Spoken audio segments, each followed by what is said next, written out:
is the Bearcast, presented by Bird Culture Ford. Bird Culture Ford has been in Waco since 1936. Ford is the #1 selling truck in Texas 43 years running. The Bearcast is also presented by WellMed Medical Management and USMD Health System Dallas. Here's Craig Smoke and Grayson Grundhafer. Hey, what's up, everybody? Welcome into a brand new edition of the Bearcast on Sic'Em365.com and 365 Sports. It is West Virginia week, and in just 2 days, the Baylor Bears will take the field against the Mountaineers in Morgantown. Baylor 3-2 on the year, and West Virginia at 2-3. So an important game coming up for both teams as we are right there about the halfway mark of the 2022 schedule. I'm Craig Smoke, 365 Sports host, Sic'Em 365 writer, joined by Grayson Grundhafer, director of broadcasting, team and recruiting reporter for Sic'Em 365. And Grayson, how was the open week, off week, bye week, however you want to refer to it? Yeah, it was a good bye week, right? I mean, hopefully for the team, they were able to kind of get some things together. I know Baylor's got a lot to work on, West Virginia as well. Lots to work on coming off of their loss to Texas. So, I think, all in all, it was a good bye week. I'm so curious to see these two teams play and just see how much they've improved coming off the bye week, especially, Baylor, just because we cover them and see them so much. And there's been all this talk about, how much they need to improve, how much they need to get better after losing to Oklahoma State. So very intrigued by that. But in general, it's nice to have a week off, nice to have a week to sit back and watch chaos in the Big 12. And so I enjoyed that. Yeah, no, it was an entertaining week as always, and I think both teams going into this game are pretty desperate for a win. Baylor, of course, at 3-2, getting the break after being able to find themselves, going out on the road and grabbing a nice win in Ames, but only turning around to fall to Oklahoma State at home, and so they've had to sit on that one and kind of chew on that one for a while. And for West Virginia, got off to a really tough start because of, a couple tough games. They had Pitt, which now that doesn't look as big in hindsight. Pitt's very much starting to fall off the map now. Kansas, however, turned out to be not as dramatic of a loss as maybe you thought, because it wasn't losing to Kansas like you typically lose to Kansas, like Texas would, for example, where it's embarrassing. This has turned out to be a pretty good Kansas team, so not as much shame in losing to them in overtime, but reeled off a couple wins and started feeling pretty good, and then Texas just slapped them around and sent them into the bye week in a similar vein to Baylor following Oklahoma State, although there was a lot more to respect about Baylor's efforts against the Cowboys than the Mountaineers, who really had no shot whatsoever against the Longhorns. Yeah, it was 28-0 at one point. And you also have to remember, everyone's talking about Texas this week after they blew out Oklahoma, but let's remember that game that West Virginia played versus Texas was with Hudson Card and not Quinn Ewers. So very different Texas team, a team that lost to Texas Tech earlier in the year. So, I think Baylor is probably feeling in a better position, even though I would sit there and say, Baylor's performance wasn't great either. They were down, 23-3? So it's not like they were just, head over heels, right in the game with Oklahoma State the entire way. Like, they were down for majority of that game, pretty much the whole game, honestly. Very similar to West Virginia. So both these teams do need a bounce back. I would say if you looked at the numbers, you'd say Baylor played better. But again, you don't come away from a loss with any moral victory, I think, on either side. No, I only meant that in that they actually had a chance to win the game. Yeah. West Virginia had absolutely no shot. Baylor, even though they didn't play well, had a shot to win the game if they had played a little bit better, but that's been the tale of this team all season long, basically. You've got wins over Albany, Texas State, and Iowa State. You've got losses to BYU and Oklahoma State, Grayson. And let's just see, I guess, the open week. Dave Aranda addressing the reporters on Saturday rather than the usual Monday because of obviously being on a Thursday night. So there's that unique nature to this game. Being Thursday night, being just a little bit of a disruption in the schedule, but also being, a week where, according to him, they really looked inward once again and kind of focused on them. And he mentioned, complacency amongst the veterans, and he mentioned just the inexperience and kind of the ability to focus in on the little things in the day-to-day when it comes to the younger players and, maturity and things like that. A lot of the same stuff we've kind of been hearing not only all year long, but really all year long, like not just the season, but really going back to February. And when they first started to build this team, not last year's team, not 2020's team, not 2019, like this year's team, the one that's going to be suiting up in a couple of nights from now. When they first started building the foundation for this, I mean, he was talking about the elements that were needed and the way the veterans needed to step it up and what the young guys needed to do. And then, as we got into spring ball, I kind of hammered home on that more. And then got into summer and talked about that some more. And we got closer to the season. And that was a big talking point during media days. And get into the season, and he's still kind of talking about it. And then they fall to BYU, and then they fall to Oklahoma State. And here we are, and he's still talking about some of the same things that we've been hearing him talk about really, again, all year long, going back to February when this team first began its journey. So how are you kind of taking that in at this point that, it still seems like there's just something that's a little bit off? I don't know if it's the chemistry per se, but there is a disconnect of sorts just in terms of kind of, what they're requiring, obviously, is a little less complacency from the veterans, whoever that may be, and a little bit more day-to-day and whatnot from the young guys. Like, how are you taking that in when you hear him talk about that? And given the fact that we're 5 games in now at this point, what does all of that mean to you as you try to sort through just where Dave Aranda's coming from and the messages that he's sending? Well, I think it's cost them 2 games, is kind of what I think. If you look at that BYU game, I think there was this expectation and this thought that Baylor was going to go in there and beat up on BYU. And I think that was probably a popular thought on the team after what they did to BYU a year ago. And I think you go in there and then you get punched in the mouth a little bit and things don't go according to plan. And then you don't have the leaders that are able to just completely fix those things on the run. And that's going to happen in college football. You're going to have moments where you get hit in the mouth, someone comes out with something you didn't expect, or you have an injury that you didn't expect, and it's all about your leadership and how can you adjust and how can you make sure that your team stays focused and locked in even when those things happen. And I think that's been tough for Baylor. At this point in the year, they haven't been able to really confront adversity very well. The Albany game, the Texas State game, and the Iowa State game, they built pretty big leads. So it didn't really feel like there was a ton of adversity. But in those other 2 games, they were faced with the adversity and they weren't able to overcome that. So hopefully with the bye week, hopefully they're able to kind of have those meetings, those discussions amongst the team and really be able to kind of sit down and figure out, what does this team need? Because they're not last year's team. What does this team need to be successful? And that's going to be really important. They really need their leaders, or needed their leaders, to emerge this week during the bye week and hopefully help change this team's mindset going forward, because they're going to be faced with much more adversity. And really the in success or in failure of this year is going to come down to how do they handle that adversity and how many of these close games are they able to come through and win. Yep. So I look at Thursday night as a bit of a crossroads, because this is the rest of the road. There are no breaks on the schedule unless you make a bowl game and you have your bowl season lineup and, whenever your game's played, however many practices everybody gets the same practices, but you know what I mean, like how you spread that out. But you've got to earn that first, so they need to get 3 more wins down the stretch.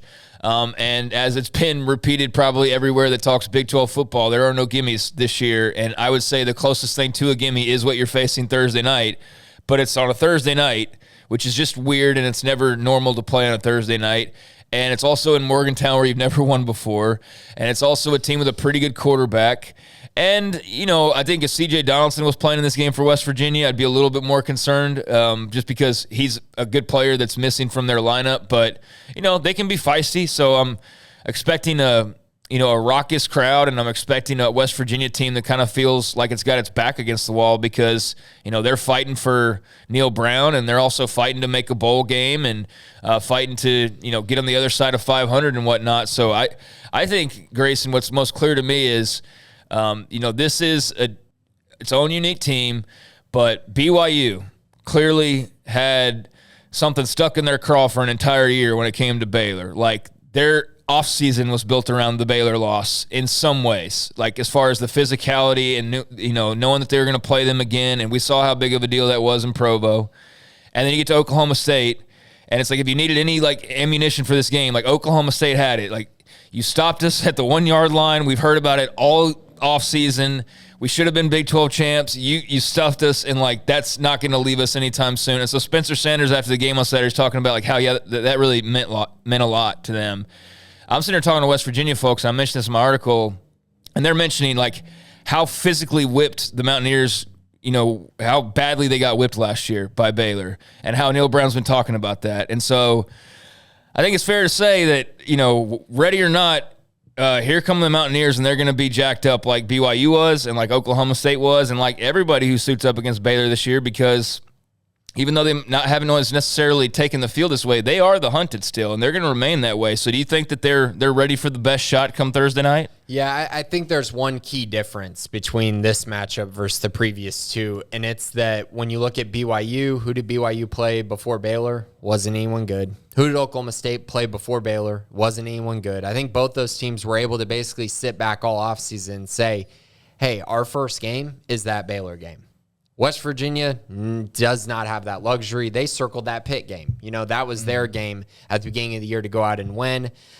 So I think it's different in that regard. But I do see exactly what you're saying, though, in regards to I can put on this film and Neil Brown can be like, look at how you got demolished by this Baylor team. And here's the deal. West Virginia had a good defensive front last year. They have a great defensive front again this year, and Baylor just whooped up on them. So they're definitely going to challenge their guys this week. But I do think it's a little bit different as far as I think Oklahoma State and BYU literally schemed for Baylor all offseason and even during the year because they weren't really tested at all at the beginning.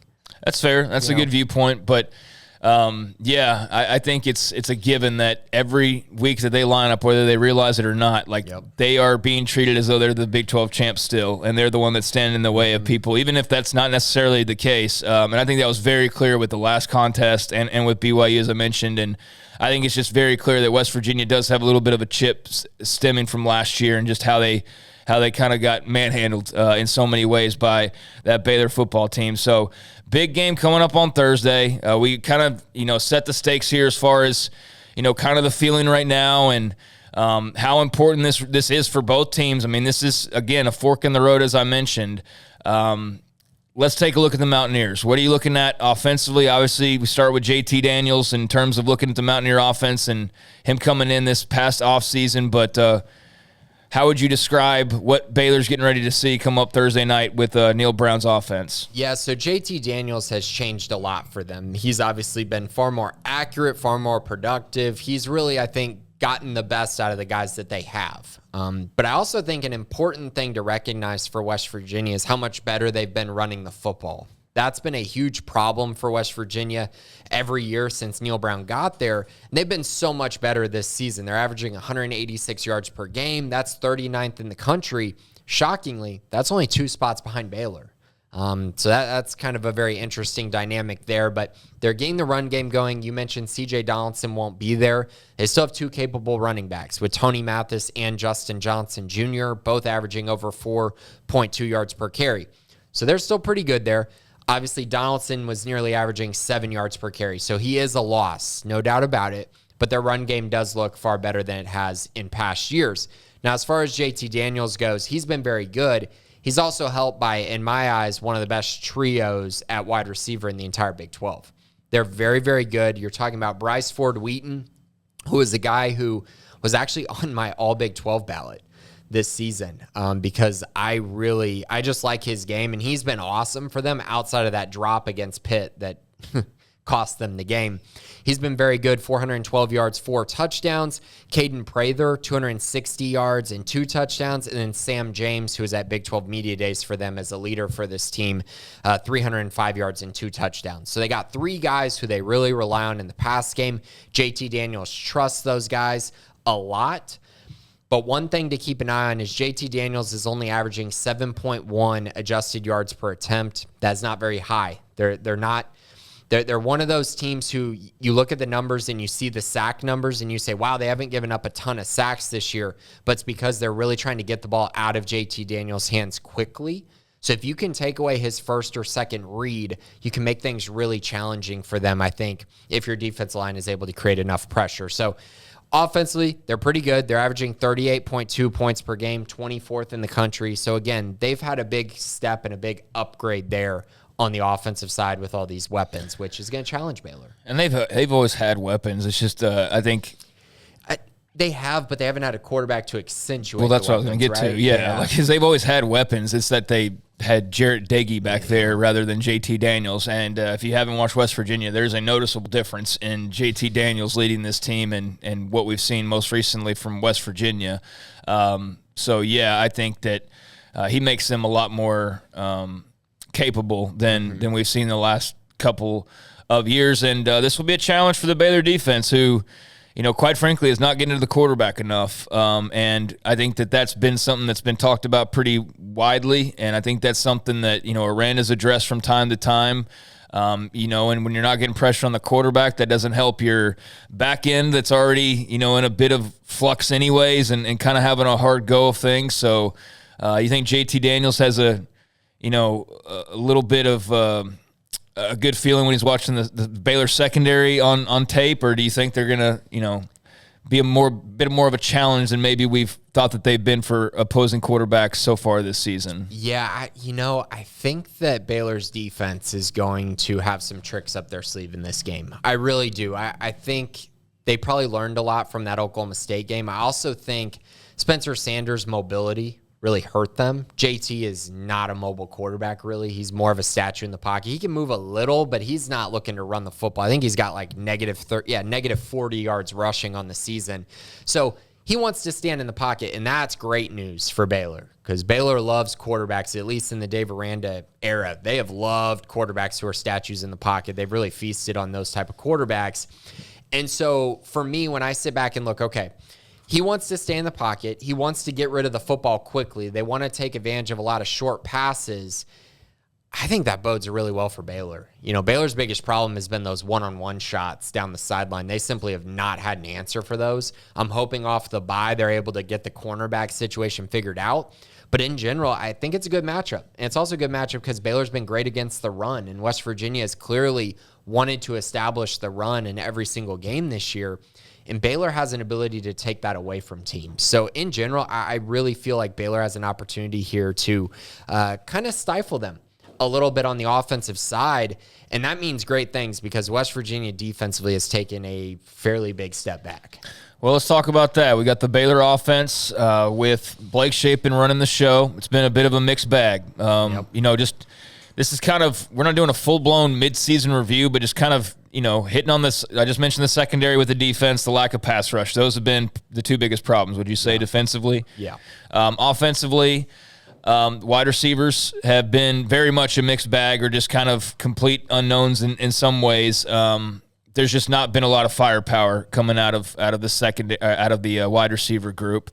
Offensive line's been pretty good, but they haven't been dominant like people expected. The run game's been hit or miss, and that's had a lot to do with just who's available. So Richard Reese has basically become your de facto number one because he's like the only healthy running back, basically.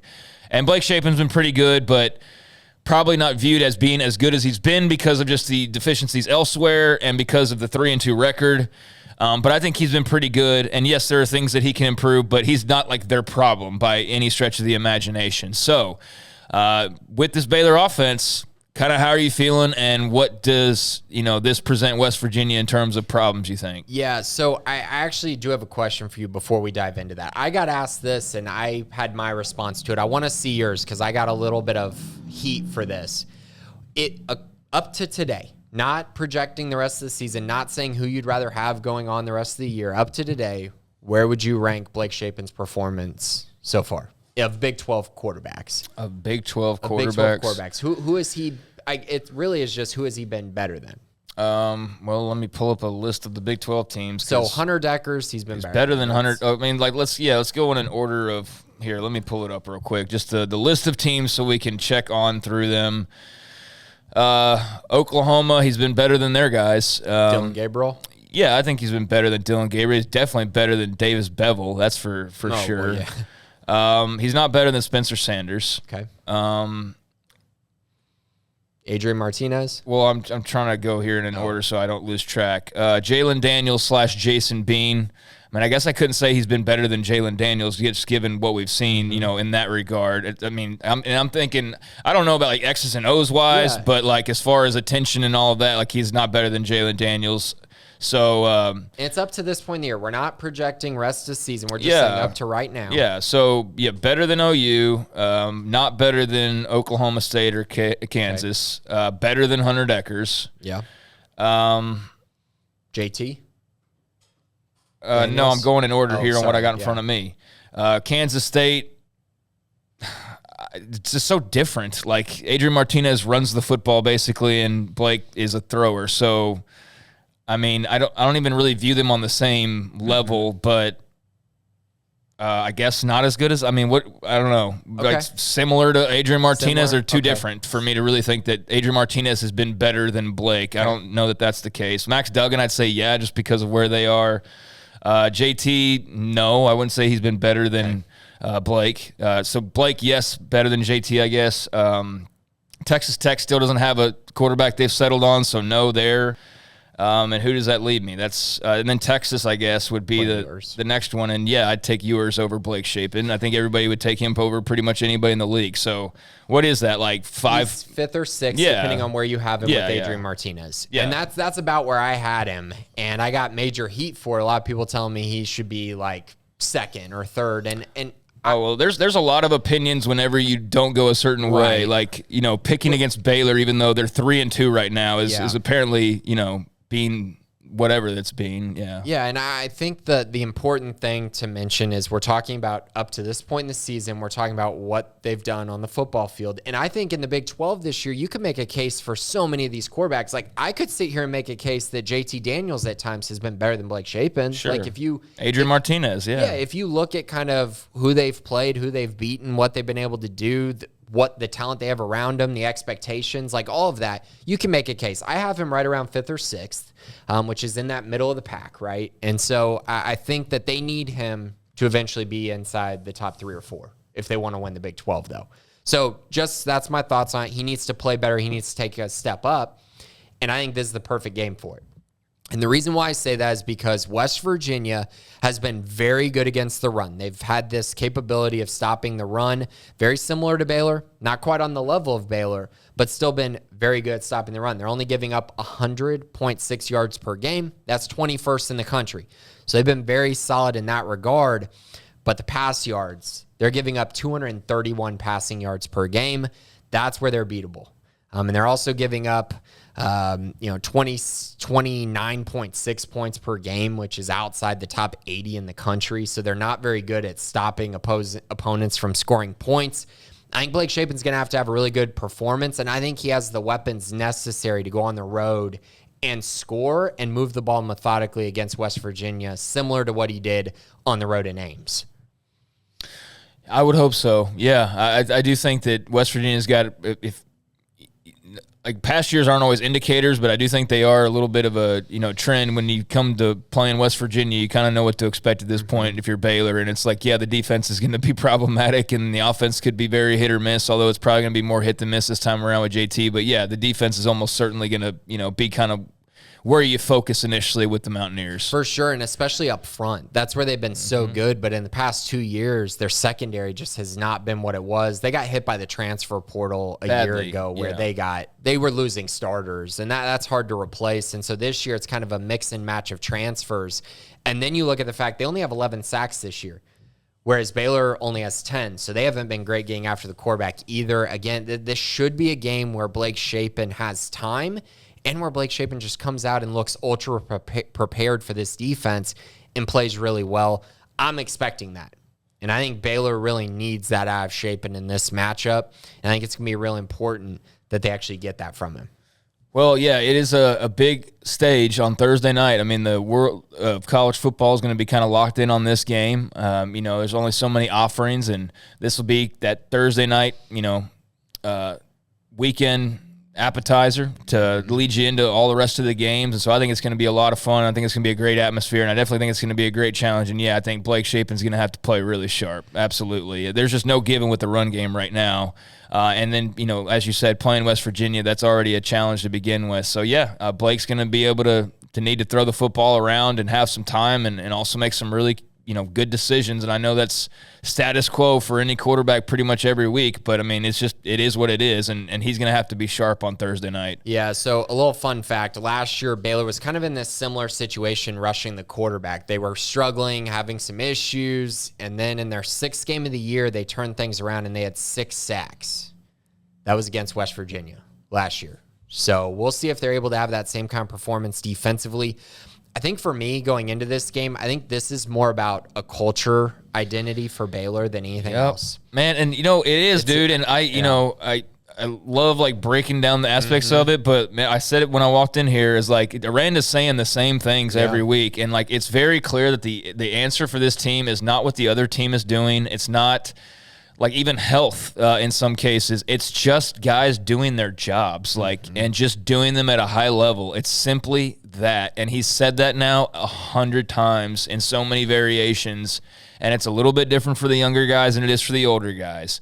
But it's ultimately the same thing of just like, hello guys, wake up. Mike, is the mic on? Because we're 6 games into this bad boy now, and like if you want to go to where you want to go to, like we need to like hit this now. And hopefully that message is getting across, man, because if they go into West Virginia on Thursday night, like it's going to be like it was in Provo, or it's going to be like it was against Oklahoma State, where you look up and it's like, oh, you're scrambling to try to win this game all of a sudden. So yeah, I think it's pretty simple. Like we can say so many things, but really it's just down to the players to do their jobs and to make plays, really. Yeah. And to the coaches to have good game plans and all of that, but really execution. That's all it is execution. Well, and I just think in general it's like that perfect matchup of who is this Baylor team, because you're facing a West Virginia team that is stout against the run. So can you turn around and run on them like you did last year? Can you come in with that RVO style and run right at them while also taking shots over the top and play action? Can you establish yourself as the more physical football team again like you did a year ago? That's big for this team. They need that. They need to be shown like, hey, we can run over teams. We can do that again like we did a year ago.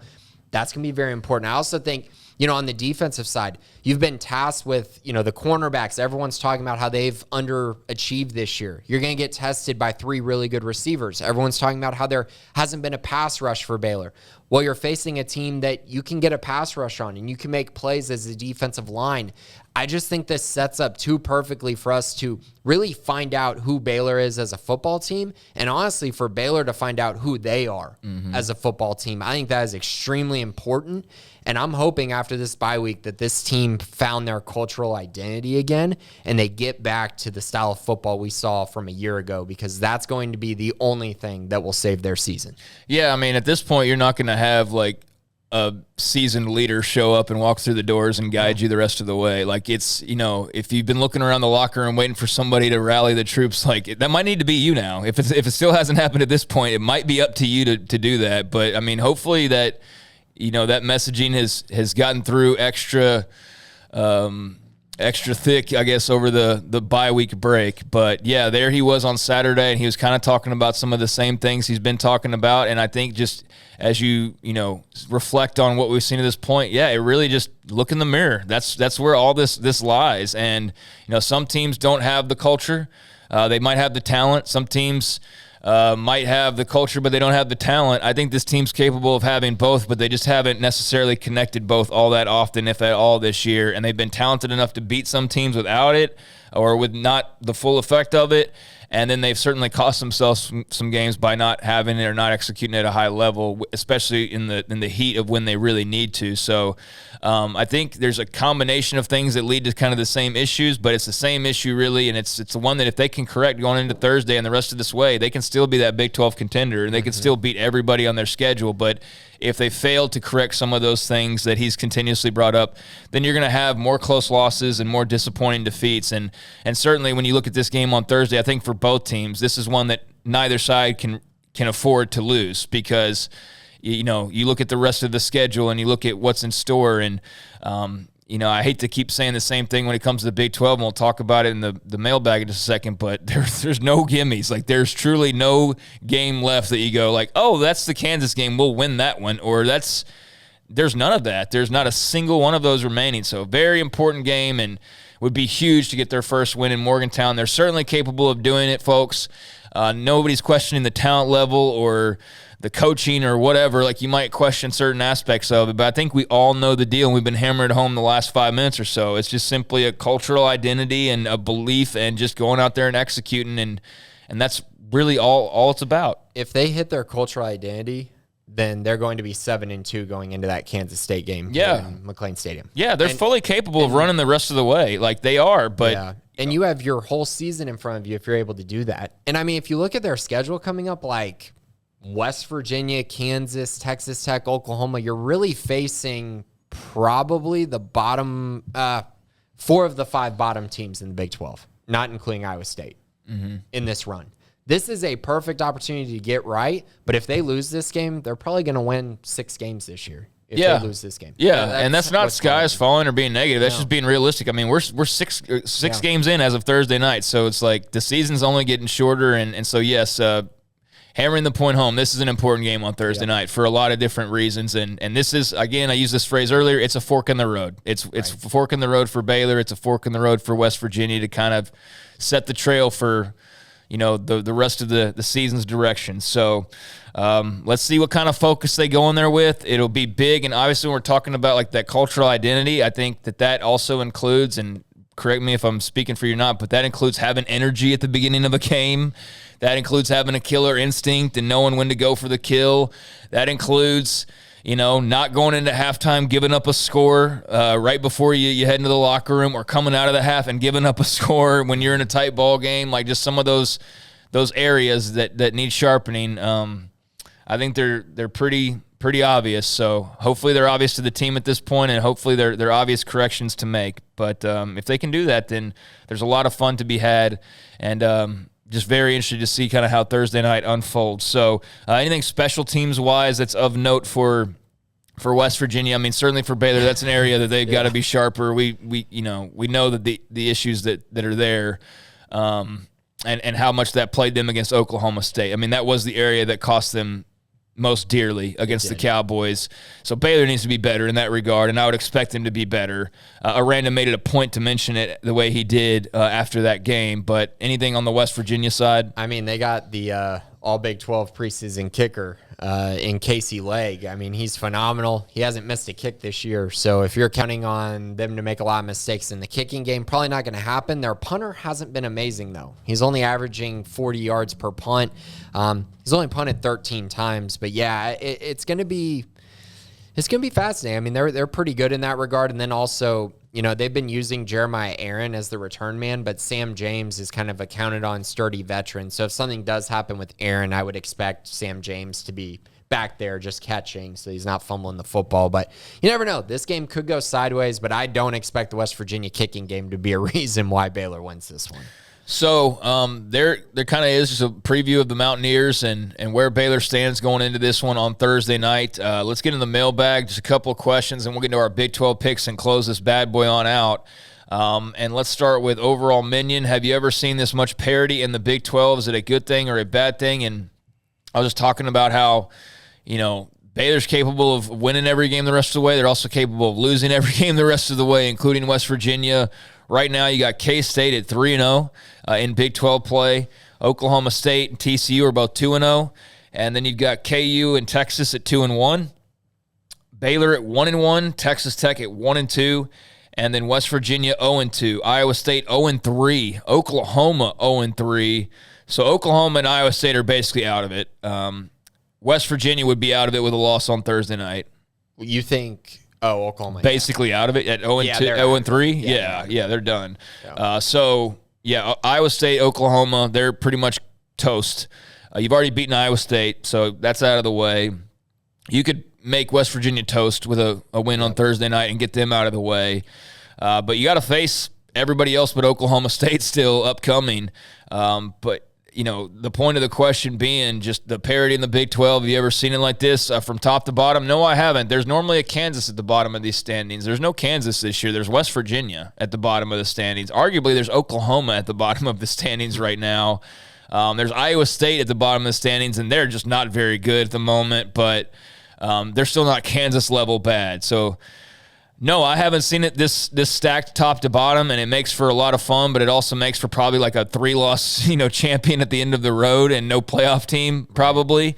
But I don't know. It's a lot of fun week to week to try to sort through all the chaos. I'm enjoying that. Yeah, I had to go back a little ways. I wanted to do a little research on this question just to kind of see what seasons have maybe gone sideways. So in 2005, that was the year Texas won the national championship, right? There were a bunch of mediocre teams. The worst team was 4-7, and that was Oklahoma State. So you had a bunch of teams with 7, 8 wins. Only one team had 10 wins, and that was Texas at 13-0. So a lot of parity, but obviously the top team, there was no parity. There was clearly a best team. And so that's where it's kind of, this is where this year is the most interesting, because in past years, there's always been a team really at the top or a couple teams at the top that separated themselves, and then you had Kansas at the very bottom. And so while I know everyone's saying there is no Kansas, I mean, looking at the 3 bottom teams, if Baylor beats West Virginia on Thursday, I mean, any of those teams could go winless in the Big 12. It's possible. Like, if Oklahoma doesn't get Dylan Gabriel back for the rest of the year, which, again, I don't anticipate happening, I don't know that they're winning another game. Without him, I mean, if you're going to tell me OU's throwing for 39 yards a game, yeah, that's a problem. Iowa State, they look terrible offensively. West Virginia, if they lose this game, it could bottom out for them. So the parity that we've all talked about, I don't know if it's actually going to be there by the end of the year. I think by the end of the year, you're going to see a standings that's very similar to how it was a year ago or how it was the year before. But maybe you won't have an 0-9 or a 2-10 Kansas. Maybe. Yeah, and I think the fact that you look at Iowa State, for example, they lost to Baylor on the road, or Baylor at home, who was a top 20 team, by 7. They lost by 3 to Kansas and by 1 to Kansas State. So they might be 0-3, but they're not 0-3 bad as far as they're capable of beating other Big 12 teams. It's just they've been on the short end of the stick in some close contests, and they're falling off faster. I mean, not Kansas bad in terms of there's not a team that you would be embarrassed, you would be all-time embarrassed to lose to. Yeah, like Texas was. Yeah, there's not that. If you lost to one of those 0-for teams, it would be, oh man, how did we lose to that team? How did we lose to West Virginia? But you could totally see Baylor losing to West Virginia on Thursday night. It's possible. You would not predict them to lose to Kansas, even when they were middling under Matt Rule. You're not losing to Kansas. Right. So that's what I mean by that. There's no version of that this year, even though there are some that we know of yet. Yeah. I mean, maybe Oklahoma reaches that point, but even still, if they get Gabriel back, let's not change history. Kansas was all-time lowly in the history of college football the last few years, not just some bad team. They were historically bad in the grand scheme of things. So there's not a historically bad team like that in the conference this year. And there's not a historically good team. I think that's the other part of it, right? I don't think. That's why there's parity. I don't think there is. Now, again, you could turn around, and if one of these teams goes undefeated, then there is on it. You can't really argue if they go undefeated or one loss. Yeah, if Quinn Ewers goes and rips off an undefeated schedule the rest of the way, then we'll change what we're talking about. There's still 6 weeks left to go though, so we'll see how it shakes out. Scotty B, the Baylor King, and to your question, it's probably a bad thing for national title hopes. It's a good thing though for just people who love to watch the world burn, and not knowing any given weekend who's going to upset who or whatever. It's fun for that, for sure. And it's a good thing for Baylor's Big 12 rebound championship that there isn't, 2 or 3 teams that are just far and away better than everyone else. Baylor's still very much in the running to potentially make a Big 12 championship. So good for them as well. As long as they win this weekend, and if they don't, then those odds are pretty much done. Pretty much done. Scotty B, the Baylor King, how often would you blitz a few linebackers or secondary players in past situations against WVU in this game? I was thinking maybe 2 or 3 times out of 5 plays from different areas to confuse JT Daniels in the O-line. Let's just start there, Grayson. Yeah, I mentioned JT Daniels' average yard per attempt, his adjusted yards. It's only at 7.1. And I think that's an important number because, again, it speaks to how quickly West Virginia is trying to get the ball out of his hands and how they've really done a lot of stuff with short passes. So while I like the blitz, you're going to have to get there quick because they're going to try to get the ball out of his hands rather quickly. I think this is actually a good game for the defensive line to really feast, where you drop into coverage and you force JT to maybe take some shots downfield in coverage. Now, those have worked against Baylor up to this point in the year, but maybe they won't with this West Virginia offense. They'll bring blitzes, but I don't think they should do it too often. I do think Baylor has an advantage up front. They just need to play better and get after the quarterback a little bit more. Which player do you think steps up the most in terms of receiving yards against the pass defense for West Virginia? This feels like a weekly question, and one that every week we're like, I don't know, Ben Sims? Like, okay, take away Ben Sims. Yeah, this feels like Monterey. This feels like Monterey. And he would be your default, and if you took him away, then there's really a long pause. But, yeah, he's the go-to. Now that he's kind of broken out, I think you're going to see more of him. I also, you're coming off of a bye. Can we get some shots down the sideline to Hal Presley like we saw in the Iowa State game, like a shot or two down the sideline, like just a couple times? Because what he showed on that catch against Iowa State is something that we haven't seen from any wide receiver on this team. And so I think you need to give him more opportunities. So hopefully they get him going. But, yeah, Monterey is the guy who I think he'll probably have 100 yards receiving in this game, which would be huge. Yeah. 903 Chalk, close it out. It seems to me that Blake has to have pinpoint accuracy, and our receivers are always having to make contested catches. Very few times do we have a receiver that has separation and can make an easy catch and get upfield. I see wide open receivers in almost every game I watch around the country. Is this on the receivers? Is this a scheme issue, or is this just based on how teams play defense against us? Thank you. You guys do an awesome job. Well, thank you, 903 Chalk, for the question this week. I think this has a lot to do with the run game. And I know we've been saying that it's been good, and it has been good, but Baylor... They barely cracked 100 last time out. Yeah, but for this team to be successful with their getting guys wide open, they need the run game to be better than it has. And so, that's for sure. So if you're asking, why aren't there wide open receivers running down the field? Well, that's why, because this team wants to hit you with play action shots in which you do have guys running wide open down the field.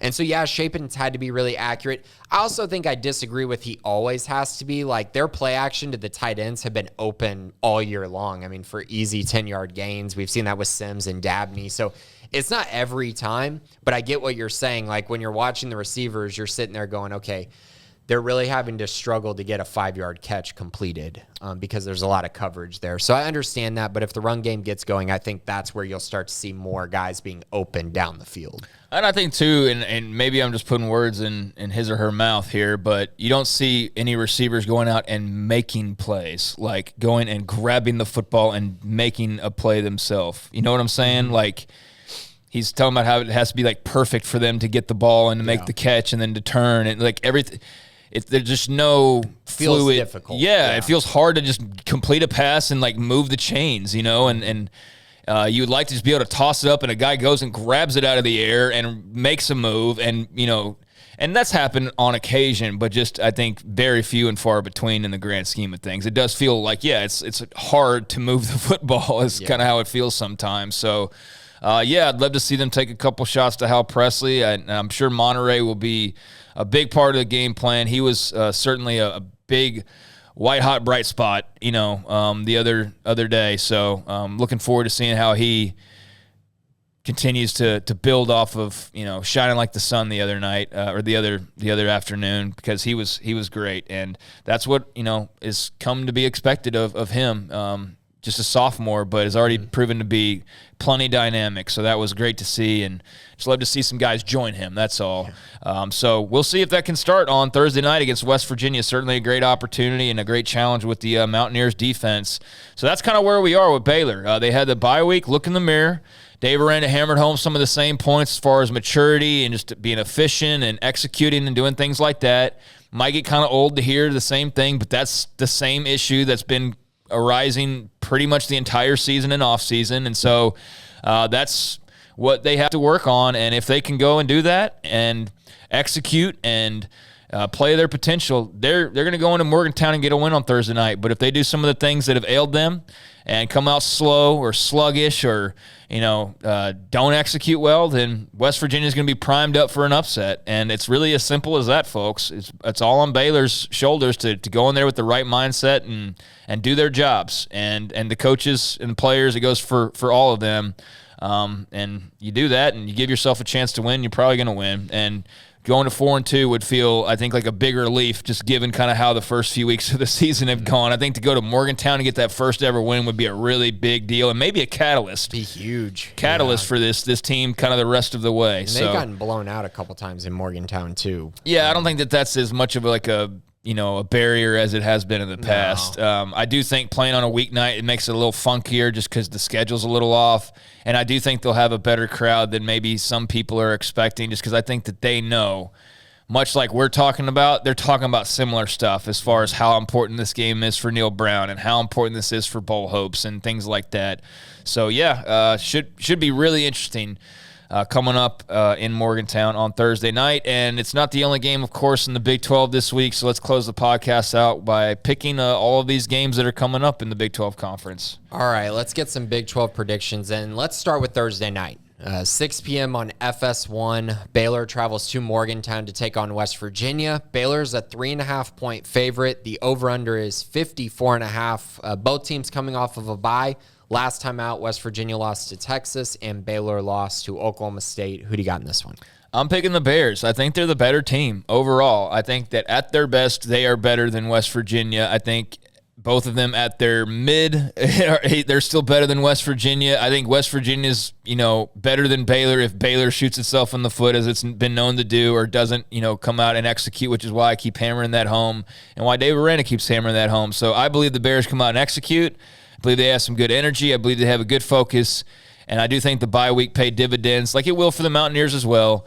But I think the break came at a good time to kind of reevaluate, and that's going to lead to them going in there with a good look on Thursday night and walking out with a win. Yeah, it's now or never for Baylor. They're going to have to put on a really good performance, and you're coming off of a bye week. You feel like this team should be refreshed, renewed, and ready to go for this game in which they are the better team. And so now they just need to show it. I like the Bears to win this one 34-17. I think they actually win it fairly comfortably. I think they're just a better football team, especially coming off of a bye. And to be clear, like this is not, doomsday scenario. Like if they lose, like the world's crumbling. But it's just a simple fact that if they lose on Thursday, like the Big 12 titles, like that's gone. And it's really then it becomes a conversation about like how many games can they win and I don't want to get to there, but if they lose on Thursday, like that's very much a conversation next week is how do they make a bowl game? I don't mean to be like panic guy, but that's just the facts. That's just where we are in the schedule right now. Absolutely. So let's move forward to Saturday, 11 a.m. on ESPN2. This is going to be an interesting line, I think, Craig, for us to evaluate here. Kansas travels to Norman to take on Oklahoma. Kansas, number 19 team in the nation. They're 5-1, coming off of a really close loss to TCU in which they lost their quarterback, Jalen Daniels. I'm not sure if he's playing this week. He's not playing. Okay. I mean, at least that I saw a little while ago, Jason Bean is starting. Yeah. Okay. And then Oklahoma, on the other hand, they should get Dylan Gabriel back. At least that's what And if they don't, and all I see is Davis frickin' Bevel, I'm going to Norman and I'm hunting down Brent Venables because that was inexcusable to just keep rolling Davis Bevel out there against Texas. I'm sorry. There had to be other options than that. And here's even better. Oklahoma is an 8-point favorite. The over-under is 62.5 points in this game. Oklahoma is an 8-point favorite against number 19 Kansas. Wow. Yeah, I mean, I don't know. I'm not a Vegas guy, so I don't know what they're trying to pull there. I guess get folks on the Kansas side of things to pony up, I guess. I mean, there's obviously they play with those lines. Elevated. It was at 7.5 yesterday. Man. So the money's going to Oklahoma. That's, I think, expecting Gabriel to play and expecting Daniels to not play. And look, the Texas game, they might have still and probably would have still gotten embarrassed just given kind of where both teams were coming in. But Gabriel would have made some difference. Like, they wouldn't have watched the first half. That game would have probably been like 21-14. Yes. Yeah. And so if he's coming back, then that makes a lot of sense for why that would be kind of how it's projected. I do think, too, I do feel like a little bit of that bulletproof shield that Kansas had it's down now because they finally lost, and then you add the Daniels injury into that. So if we're thinking Daniels is hurt, KU's not like finding horseshoes everywhere they look, and Dylan Gabriel's back and on a mission, even though he's not perfect by any means, like, okay, I can believe Oklahoma can win this game. I really don't know. Like, I really don't know what to expect, but I don't know. There seems to be a lot of mojo in OU's favor somehow or another, following one of the most embarrassing losses of all time. So I'll just follow that because there's got to be something to it, I would think. But I really have no clue in this game. Yeah, I think if Jalen Daniels doesn't play and Dylan Gabriel plays, I actually do think Oklahoma wins this game. But they are not covering 8 points. What? Why? They just lost 49-0. Why are they getting 8 points against a top 20 team in the country? I think it'll be close. But I do think with Dylan Gabriel, it makes things more interesting. My surest bet on this game is the over, though. Both these teams are scoring on each other. Oh, yeah. I think the final score will be something like 34-31. OU survives a very close one against a very solid Kansas team. Golly, if Kansas beats them, even though it's a respectable Kansas team, it's just going to be They are really beating them. bad. If Gabriel's not healthy, they are going to beat them probably pretty badly. Yeah, he's the wild card, and again, like he could come out and throw a bunch of picks too, for all we know. Like he's not, he's way better than what we've seen. I'm just saying though, he's not a Heisman contender or what we come to expect, but he makes a difference. And it was interesting to me though last week. I thought Lebby was going to pull out the North Carolina Wildcat, and he should have. Dude. Like he really should have. Yeah. He should have, and like they started doing that, and then what happened was they threw the interception, and it was a bad interception by a guy who's not a quarterback, who just lofted it up like it was a free throw, and that was a mistake. But once that play occurred, like they completely felt like went the other direction. Every time Bevel was out there, it was a waste of a day. Oh yeah, and that's what I meant a second ago by saying like that was just inexcusable to not have something better in the chamber to come out to go to war with, and then Davis Bevel. Yeah, that was interesting when I thought they were going to run Wildcat, but they got away from it pretty early. Absolutely. Okay, so also at 11 a.m., another winless Big 12 team, Iowa State, travels to Austin to take on the Texas Longhorns, who are now number 22 in the country. Iowa State, they just continue to lose here. They've lost 3 in a row, lost to Kansas State in what was just a very close game. We'll get to that in a second. And then Texas, on the other hand, they blew the doors off Oklahoma. Texas is a 16.5-point favorite. The over-under is 49.5. Give me Texas. I just don't see what Iowa State has to be able to really make this too much of a contest. Even if they play great defense, Texas is still going to score some points, and Iowa State's offense is just abysmal right now. So, yeah, give me Texas without question. That Xavier Hutchinson drop for Iowa State, they're going to be thinking about that for a long time. They had the game maybe won against Kansas State. He drops that 4th down catch. One of the best receivers in the country. Big drop there. Yeah, they're not beating Texas. Just sums up their season, really. It does. They can't score with Texas, and that's going to be the ultimate problem here. So I think Texas is going to win this game, something like 31-14. I think the Longhorns will kind of cruise in this game. I don't think it's going to be a massive blowout, because the Iowa State defense will hold them in check a little, but at the end of the day, it'll be a solid win for the Longhorns. Finally, at 2:30 p.m. on ABC, the game of the week in the Big 12, number 8 Oklahoma State travels to Fort Worth to take on number 13 TCU. Both teams are 5-0. TCU is a 3.5-point favorite. The over-under is 68.5. Oklahoma State coming off the win over Texas Tech in what was maybe a little closer than expected, and TCU a narrow victory over Kansas. Yeah, dude, I've been unable to kind of land on a coin flip here even. Like I've coin flipped this game because that's the only way I can come to a decision on an outcome. I think I'm going TCU here, but this is a really intriguing game. Like this is a super intriguing game. Oklahoma State being at home and Texas Tech being as battle tested as were, I did expect them to pull away a lot quicker than they did, but to Joey and the Red Raiders' credit, man, they just scrap. It's like the Matt Rule teams. They just scrap and fight, and they are not going to let you see the zeros hitting the clock unless you're bloodied and battered, even if you are the victor. So they made Oklahoma State earn that. And so, yeah, I think I'm going TCU, but I don't know. This is a really intriguing game. Yeah, I don't think TCU's played a defense as good as Oklahoma State's, even though Oklahoma State's defense isn't world beaters like they were a year ago. I still don't think TCU's been quite tested offensively yet. Games against Kansas, Oklahoma, Colorado, SMU, those are bad defenses, really bad. Oklahoma State, on the other hand, has had to go on the road and beat Baylor.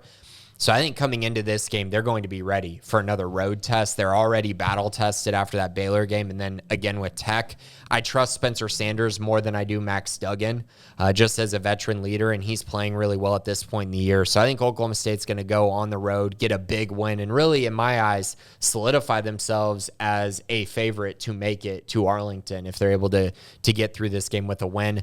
So I'll take the Cowboys 31-27 in what should be a very, very good game. Yep, and it's only Tuesday, so by the time I roll around and making a pick, I could very well be going in that same direction. Because like I said, this is a coin flip type of game, in my opinion. But the reasons you outline are smart reasons for why the Pokes should be the favorites in this game. But still, TCU on a nice little run right now. So there will be some scoring in this game, that's for sure. So, all right, there's the Big 12 schedule. Ought to be another very interesting week in the conference. And obviously there's some separation being created, but we'll have a little bit more probably coming up this weekend, or it just gets even more muddled, which either way it'll be fun to discuss. But Grayson, anything before we go with a game coming up here in just a couple of days? No, just another exciting week in the Big 12. Of course, if you're a Baylor fan, check out Sic'Em 365 Premium side, all kinds of news, content, information. Basketball is right around the corner, so lots of news and notes on that, recruiting on the football side as well. And then, of course, 365 Sports Radio, Monday through Friday, 3 to 6, all kinds of college football content there as well. Yeah, and I believe we just hit 25K, so definitely appreciate everybody who's chipped in on that as far as supporting the channel and subscribing. And if you haven't already, please go to 365 Sports on YouTube and subscribe and join us for the ride of talking Baylor football and Baylor athletics, and also, the big picture college football as well. So it's a halfway point already, man. It took forever to get to the start of the season, and now we're already halfway through. That's kind of how it goes, though, and it ought to be a really interesting second half of the year. Especially for Baylor coming up in just a matter of 2 days, because this is, as we outlined and stated multiple times now, a very important game coming up on Thursday night for the Bears and where they want to go the rest of the way. But the same can be said for their opponent in West Virginia. So that makes for quite the little contest coming up here on Thursday night. Until then, we'll have all sorts of coverage, both before and the lead up. 365, I should mention, sports on Thursday. The regular show will be kind of almost an unofficial pregame show for that. And then obviously we'll be back on Friday talking about the game in depth. So looking forward to doing all that and hopefully talking about a win. In the meantime, appreciate everybody out there listening, those who sent in questions. Appreciate our good folks behind the scenes as well. And until next week, for Grayson Grunhafer, I'm Craig Smoked. It's been the Bearcast on 365 Sports, Sic'Em365.com.